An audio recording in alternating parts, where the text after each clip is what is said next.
இதில பார்த்தீங்கன்னா, immersion type water ஹீட்டர வச்சு சோறு பொங்குறாய்ங்க.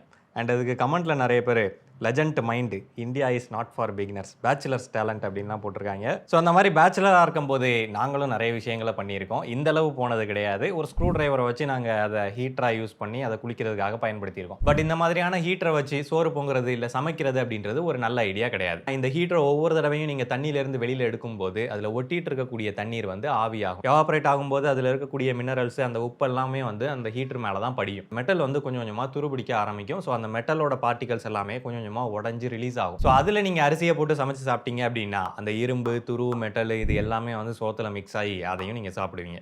அதனால இரும்பு சத்து அதிகமாகும் அப்படின்னு நீங்க யோசிக்கிறதுக்கு வாய்ப்பு இருக்கு. அப்படிலாம் ஒண்ணும் கிடையாது. அதிகப்படியான இரும்பு உங்களோட உடம்புக்கு போச்சு அப்படின்னா, அது வேற எங்கேயாவது போய் சிக்கிக்கிட்டு வேற ஏதாவது பிரச்சனைகள உண்டு பண்ணும். ஸோ அதனால நீங்களும் இந்த மாதிரி வீடியோவ பார்த்துட்டு ஹீட்டர்ல சமைக்க போறேன் அப்படின்னு சொல்லி முடிவெடுத்துறாதீங்க. பேச்சுலரா இருக்கக்கூடிய உங்களோட ஃப்ரெண்ட்ஸ்க்கு ஷேர் பண்ணி விடுங்க.